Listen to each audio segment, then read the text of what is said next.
না।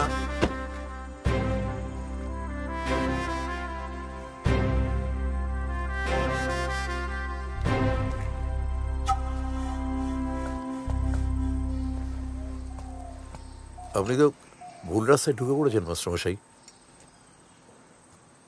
ব্যাক তো আপনাকেই করতে হবে ফেলু বাবু। ফেলু আচার্য গাড়ি কখনো রিভার্স করে না মাস্টারমশাই। এই জন্যই তো বারবার ধাক্কা খাচ্ছেন, তবু শিক্ষা হচ্ছে না। আপনি কালচার বলে আপনাকে রেয়াত করি, আর সেই জন্যই আপনার খুব গুমর মাস্টারমশাই। আপনার এইসব কালচার ফালচার না একদিন ভেঙে ধুলোয় মিশিয়ে দেবো, দেখে নেবেন, লিখে রাখবেন, আপনি টিপসই দিয়ে দেবো। চল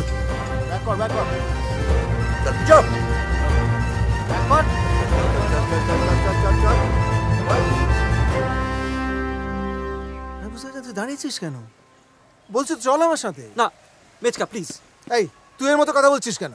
কারণ তুমি ভুল বলছো মেচকা। কোনটা ঠিক কোনটা ভুল আমি তোর কাছ থেকে শিখবো। ত্রিদীপ তুই কিছু বল। কি হলো রে? কি ব্যাপার? হ্যাঁ, রিহার্সাল বন্ধ করে কি হচ্ছে এখানে? আর রিহার্সাল প্রবলেম মামা। মিনমিন করছিস কেন? বল কি হয়েছে, কি বল। গায়ে হাত দেওয়াটা কিন্তু বারবার। কি রে? আমি রাজপুরে নাটক করতে যেতে পারবো না। কেন যেতে পারবি না কেন? একটু না নিজের কথাটা না ভেবে অন্যের কথা ভাব, এতটা স্বার্থপর হোস না। না তুমি এভাবে কথা বলতে পারো না বগলা মামার সাথে। তুমি বড়দের কথার মধ্যে কথা বলবে না। কি হয়েছে রে মেজো? পাশের পাড়া কেষ্টদা মারা গেছে, এরা ওকে দাহ করতে যেতে দেবে না, কি না রিহার্সাল মিস হয়ে যাবে। একটা মৃত্যু থেকে রিহার্সাল বড় হলো। তুই এই শিক্ষার্থী ছিলি, ছোট ছোট ছেলেগুলোকে তো লজ্জা করে না? তুই জানিস সে কেন গোমর বাইরে বেরোতে চায় না? তুই তাও কিছু। মেজো তুই আমাকে যা বলবি বল, কিন্তু তাই বলে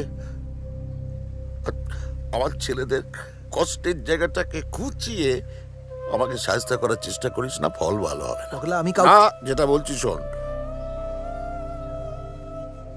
আমি সবার সামনেই বলছি, আর যদি আমার কোনো ছেলে হতো না, তাহলে আমি মনে প্রাণে চাইতাম আমার যেন ধনুর মতো একটা ছেলে হয়। বগুলা নিরুদ্দেশ, বগুলা নিরুদ্দেশ, বগুলা নিরুদ্দেশ, বগুলা নিরুদ্দেশ, বগুলা নিরুদ্দেশ।